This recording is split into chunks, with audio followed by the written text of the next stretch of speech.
Thugs pushed a 90-year-old black veteran into the street, and what happened 20 minutes later changed everything. "Get out of the way, old man," shouted Tyler, the group's leader, shoving James Carter brutally into the middle of the busy avenue. The screech of tires echoed as a truck swerved mere inches from the 91-year-old man. James fell to his knees on the hot asphalt, his frail body trembling not with fear, but with a cold rage he hadn't felt in decades. The impact tore his worn jacket, a memento from his last mission, and scattered his dog tags across the pavement, glinting under the midday sun, like a silent accusation. The 4 teens burst into laughter, recording it all on their phones like it was the greatest joke in the world. "Look, guys, the dinosaur almost became roadkill," mocked Marcus, instantly posting the video on TikTok with the hashtag #OldManDown. "Bet this guy doesn't even know what the internet is." Tyler zoomed in on the fallen dog tags, mocking, "Yo, what's this, Grandpa's jewelry?" unaware they bore the names of battles that shaped history. James Carter had spent 30 years serving as a Navy SEAL, including 3 classified missions in Vietnam and 2 special ops in the Middle East. His medals were tucked away in a dusty box alongside photos of comrades who never made it home. At 91, his body was frail, but his mind remained sharp as a blade. He clenched his fists, the scars on his knuckles from past wars tightening, each one a reminder of sacrifices these boys could never comprehend. "Need help, sir?" asked a concerned woman, rushing to help him stand. "Thank you, dear, I'm fine," James replied, wiping blood from his scraped knee. He carefully gathered his dog tags, whispering their inscribed motto, "Semper Fi," as if summoning the strength of his fallen brothers. His eyes, however, never left the group of teens still filming and laughing a few yards away. Tyler, just 17 but with the arrogance of someone who'd never faced real consequences, approached again. "Hey, war vet, next time stay home watching your old man shows and leave the streets to the young." The others laughed louder. "Bet you were just a janitor in the army," Tyler sneered, emboldened by the growing likes on his video, oblivious to the fire he was stoking in a man who'd stared down death countless times. What they didn't know was that James still kept close ties with his old mission buddies, many now instructors at the naval base just 15 blocks away. With trembling hands, not from nerves but from a determination his battlefield enemies knew well, James pulled out his old flip phone and dialed a number he hadn't used in months. His fingers hesitated briefly, recalling the last time he'd called this number, to mourn a comrade's passing, before pressing the call button with resolute force. "Norfolk Naval Base Commander Harrison."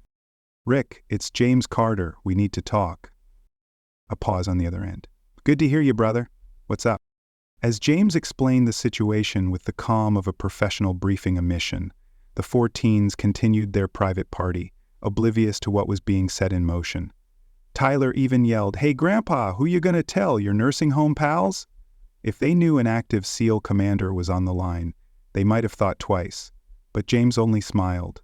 The same smile his enemies saw seconds before his missions were complete. It was a smile that carried the weight of decades of discipline, a promise that justice was already in motion. "Exact location?"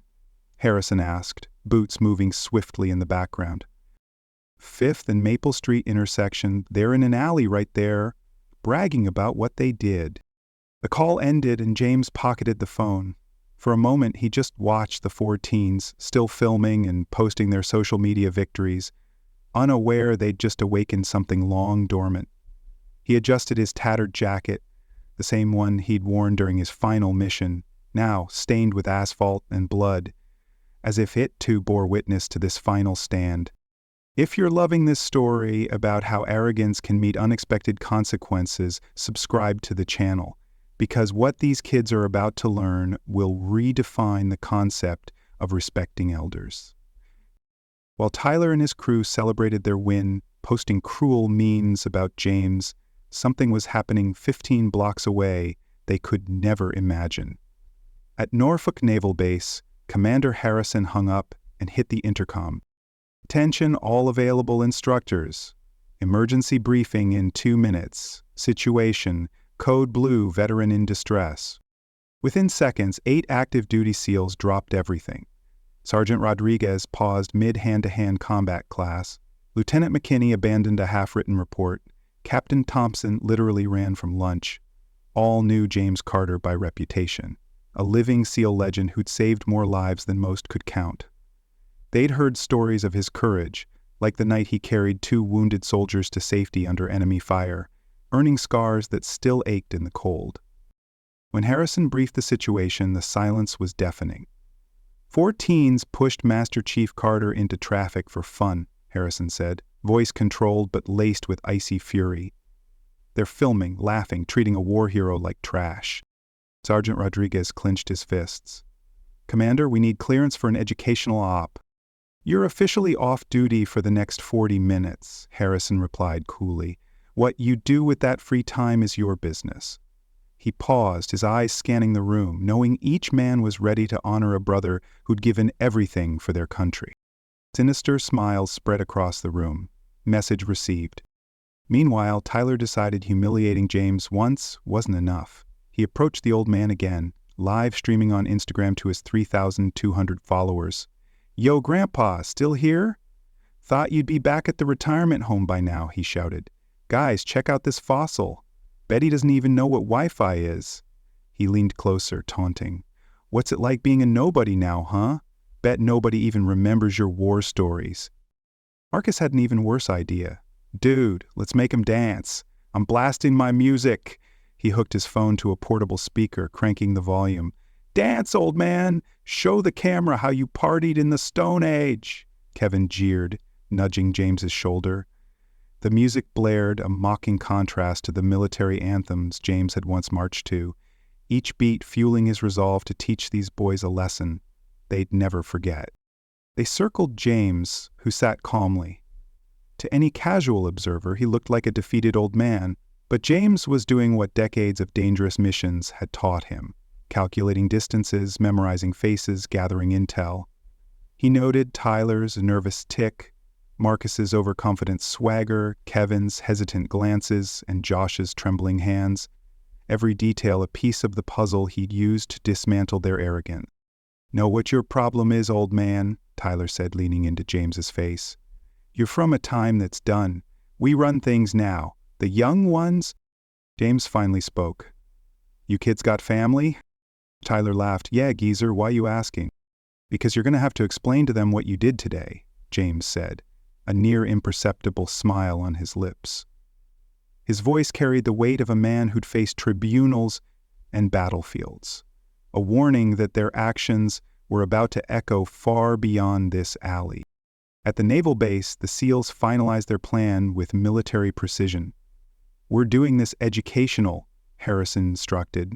No violence, no physical aggression, just a civilized talk about respect and consequences. Rodriguez grinned darkly. The kind of talk they'll never forget. Thompson, you handle the perimeter. Rodriguez, McKinney, you take primary approach, Harrison continued, tracing routes on a map. I want them feeling like fish in a tank. The map was marked with precision, each route a tribute to the strategies James had taught them decades ago, now turned against those who dared disrespect him. As the SEALs prepped, Tyler took his cruelty further, mimicking James, hunching over and speaking in a shaky voice while his friends recorded. Ow, my back. Gotta tell my grandkids about the war, blah, blah, blah. Back in my day. The online audience was split, but Tyler only saw the numbers, 847 live viewers and climbing. Instant fame at the cost of a helpless old man. He didn't notice James's steady gaze. The same one that had once silenced enemy commanders, now fixed on him like a predator sizing up prey. What they didn't realize was that James had memorized their faces, full names, nearby car plates, even their social media handles. 30 years as a SEAL taught him to observe, analyze, and act at the right moment. He'd already cataloged their weaknesses, knowing their bravado would crumble under the weight of real accountability. Then Tyler made his dumbest mistake. He posted an Instagram story showing their exact location, tagging it and writing, "Teaching a war vet who doesn't know his place." The story hit 2,300 views in minutes, including 3 kids of active duty military who forwarded it to their parents at the base. James got a text. Video confirmed. ETA 8 minutes. Kids, James said, his voice carrying an authority it hadn't before, you know how many people are watching you right now? Tyler checked his phone, grinning. Almost 3,000. I'm going viral, old man. Sometimes fame comes in ways you don't expect, James replied, standing slowly. He straightened his posture, the frailty falling away to reveal the soldier who'd once led men through hell, his presence a silent promise of retribution. As the teens prepped for more humiliation, 8 SEALs donned operational uniforms. Movement in 5, Harrison announced. These kids are about to learn what consequences really means. James watched every arrogant move, every recorded second. Inside, the part of him that survived 3 wars smiled with cold, calculated satisfaction. Tyler was still shouting taunts when he noticed James typing on his phone. "What you doing, old man? Trying to call the cops?" James finished and looked up. "Not the cops, son." "Then who?" Marcus scoffed. "People who get here a lot faster than the police," James said, "and have a very particular view on respecting veterans." His words hung in the air like a loaded weapon, each syllable a reminder of the power he still wielded, even at 91. Tyler laughed nervously. For the first time, something in James's tone unnerved him. "What people?" James smiled, the smile his enemies saw before missions ended. "You'll find out in about 4 minutes. He adjusted his dog tags now back around his neck, their weight a reminder of the oaths he'd kept and the brothers who'd never let him fall. Because sometimes, when you push someone into the street, you're not just attacking a helpless old man. Sometimes, you're provoking an entire network of brothers ready to do anything to protect one of their own. Tyler was still laughing when the first military engine roared around the corner. The roar of the first military engine was just the start. Within seconds, 3 military vehicles appeared from different directions, executing a containment maneuver Tyler's crew had only seen in war movies. "What the hell?" Marcus stammered, his phone shaking as he kept streaming to over 4,000 viewers. 8 SEALs stepped out with the precision of a real op. They didn't run, shout, or threaten, just walked with an authority that thickened the air. Commander Harrison went straight to James, who stood slowly from the bench. "Master Chief Carter," Harrison said, saluting crisply, "my deepest apologies for the disrespect you've endured today." He glanced at the torn jacket, his jaw tightening, knowing it was more than fabric. It was a symbol of James's service, defiled by these reckless teens. Tyler finally realized he'd made a catastrophic mistake. Wait, this was just a prank, man. We didn't do anything wrong." His voice cracked, the bravado melting under the weight of 8 pairs of eyes that had seen real battlefields, not just social media wars. "Prank?" Sergeant Rodriguez repeated, his voice slicing like a knife. "Pushing a war veteran into traffic is a prank?" He stepped forward, his presence alone making Tyler shrink, as if the teen could feel the ghosts of James's past missions standing behind him. The comments on Tyler's livestream exploded.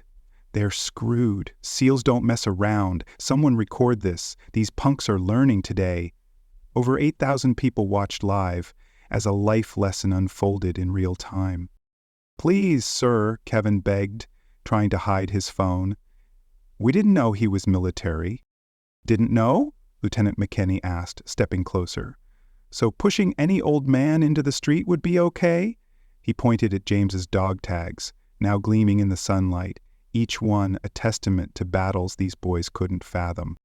James watched with remarkable calm. "Commander Harrison, these boys clearly don't grasp respect. They might need some educational guidance."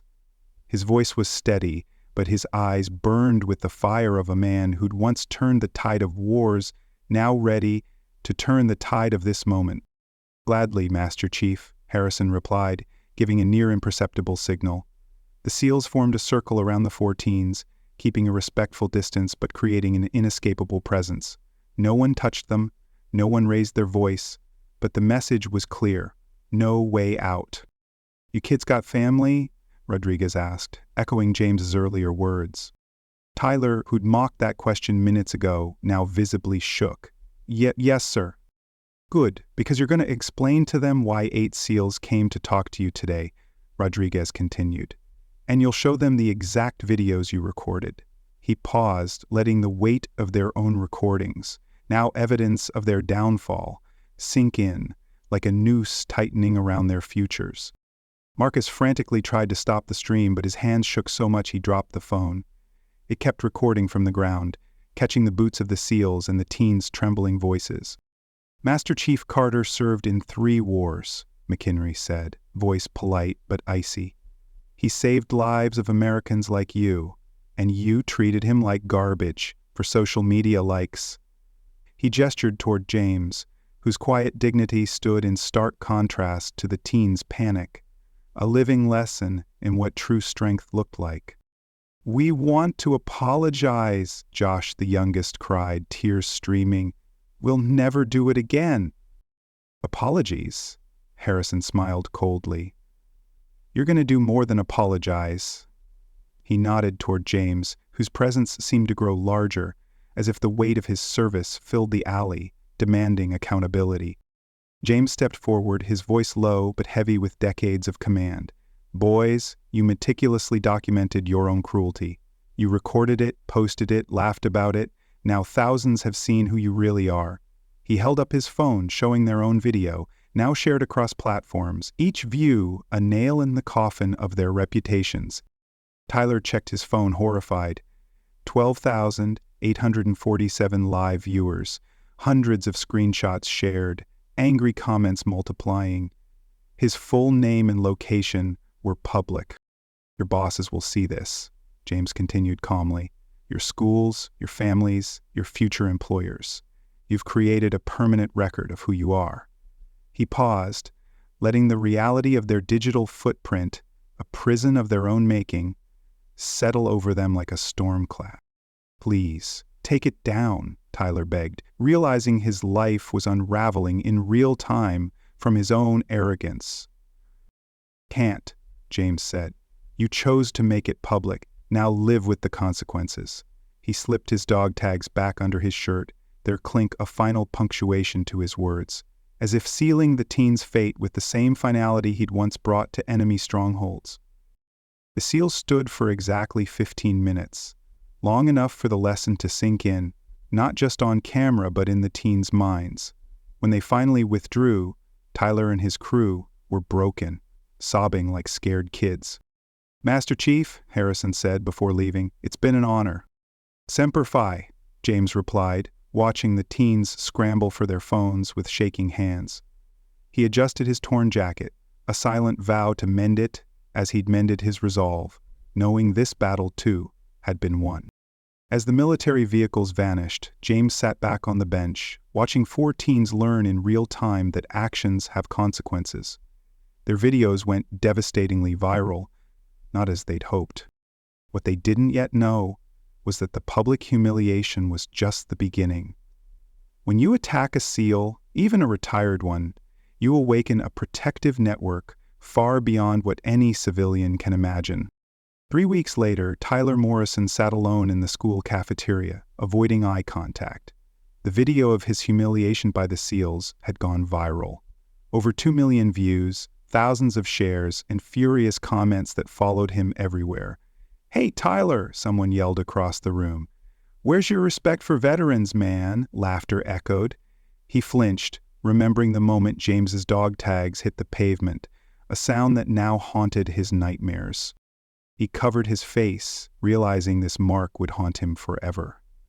Marcus was fired from his part-time job after his boss saw the video. Kevin was suspended from the basketball team and lost his scholarship. Josh stopped attending classes, too ashamed to face peers who constantly reminded him of his cowardice. Their families were mortified. Tyler's parents considered moving after neighbors started avoiding them at the grocery store. "We raised monsters," Kevin's mom told other parents in a tense meeting. "Now the whole community sees us as parents of disrespectful brats. My son lost everything for this stupidity." She'd found Tyler's phone, still open to the video, the comments calling him a disgrace burning into her heart. James Carter, meanwhile, became a national celebrity. The video of his dignity amid humiliation, followed by the military intervention, touched the country. He received daily invites to speak at schools, universities, and corporate events. A documentary on veterans asked for his story, and 3 publishers wanted his war memoirs. Each speech began with him holding up his dog tags, a symbol of the honor these teens had tried to strip away, now a beacon for others. "Master Chief, your coffee's on the house as always," said Jennifer, the bakery owner where it all began. "And thank you again for serving our country. My 12-year-old grandson wants to be a soldier after seeing your video." James smiled kindly. "Thank you, dear, but you don't need to do this every day." He touched his mended jacket, now stitched with care, a reminder that even broken things could be made whole with purpose. "I do," she said firmly. "My grandpa was a veteran too. If he were alive, I'd do the same. And every week, kids come here asking for you, wanting to meet the SEAL hero." The table James chose overlooked the street where the teens used to hang out. Now it was empty. They'd changed their routines to avoid any chance of running into him. When one occasionally passed by, they respectfully greeted any elderly person they saw, as if in constant public penance. Commander Harrison visited the bakery, as he had weekly since the incident. "Master Chief, how's it going? I hear you're speaking at the Pentagon about veteran integration programs." "Doing well, Commander, and thanks again for stepping in," James said. "You did more than discipline 4 kids. You sent a message to the whole community. I get letters from veterans nationwide saying they feel respected again." He pulled out a letter from a Vietnam vet who'd watched the video and wept, feeling seen for the first time in decades. "A needed message," Harrison replied. "Those kids learned actions have consequences and created the best involuntary respect education program we've ever seen." James opened his phone, showing recent messages. "Mr. Carter, I'm Tyler Morrison. I know I don't deserve forgiveness, but I'm volunteering at the nursing home weekly, cleaning bathrooms and serving food. I hope to make up for what I did someday." Another from Marcus. "Master Chief, I lost my job and girlfriend after the video. I'm in therapy and doing community service. Thank you for not suing us. I've learned some lessons cost more than any fine." "Thinking of replying?" Harrison asked. "Maybe," James mused. "Everyone deserves a second chance, but they've got to prove they learned. Tyler's been helping seniors for 3 weeks. Marcus started a support group for teens with anger issues. Small steps." He thought of his own second chances, the missions where he'd narrowly escaped death, each one teaching him that redemption was earned, not given. At school, the principal used the video in a mandatory assembly on cyberbullying and respect. Tyler watched hundreds of peers see his humiliation again on a giant screen, this time as a cautionary tale. "Notice how 8 minutes of cruelty destroyed years of reputation," the principal said, "and how a 91-year-old man showed more maturity than 4 teens combined." Tyler's hands shook as he saw James's face on the screen, those dog tags gleaming, a symbol of the honor he'd mocked. Tyler slipped out of the auditorium, carrying the weight of his own stupidity. Every view, comment, and school presentation was a reminder that a few minutes of senseless cruelty can define a reputation forever. James continued his daily walks, now met with respectful nods everywhere. Kids pointed, whispering, "That's the SEAL veteran." Adults stopped to thank him for his service.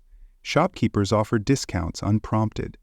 The town created a James Carter Day to honor local veterans. "You know," James told Harrison during one of their talks, "those kids did something I never thought possible at 91. They gave me a new mission. I'm speaking at schools about respect, consequences, and what it really means to serve." He held up his dog tags, their clink a reminder of the battles he'd fought, and the one he'd won in that alley.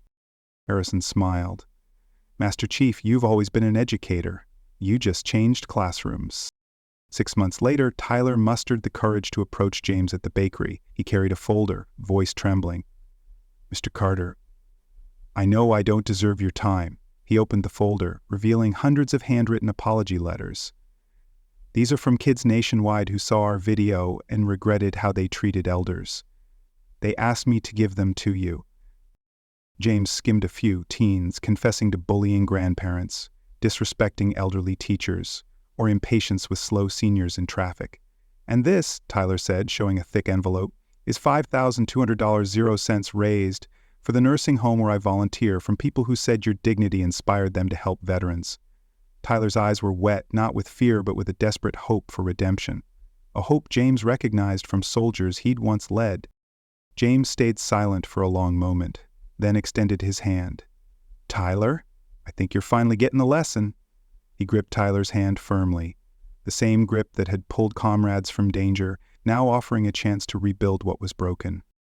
While Tyler and his former crew faced months of social and personal consequences, slowly turning shame into genuine growth, James thrived with a renewed energy that stunned even his doctors.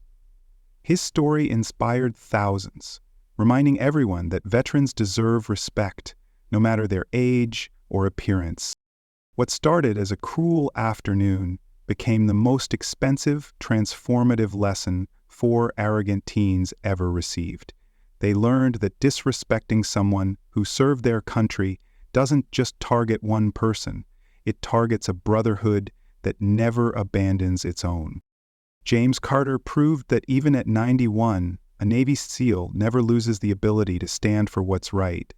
And Tyler Morrison learned that some actions echo forever, especially when you document your own cruelty for the world to see. He'd never forget the sound of those dog tags hitting the pavement, a sound that marked the moment his life changed forever. The real revenge wasn't the public humiliation the teens faced. It was James turning his pain into purpose, his humiliation into inspiration, and his age into a platform to teach future generations about honor, respect, and dignity. Each time he spoke, he wore that mended jacket, a badge of survival, proving that true strength endures even the deepest wounds. Today, James Carter is a motivational speaker, best-selling author, and government advisor on veteran programs. Tyler Morrison works as a senior center coordinator and studies to become a social worker. The transformation is complete. The aggressor became a protector, the victim a leader. Because in the end, the best response to disrespect isn't stooping to their level, but rising so high that your adversaries realize how small they were, and with luck, learn to grow too. If this story of respect, consequences, and second chances touched your heart, subscribe for more stories proving that dignity and honor always triumph over arrogance and cruelty, and that you should never underestimate the strength of those who've faced battles far bigger than everyday humiliation.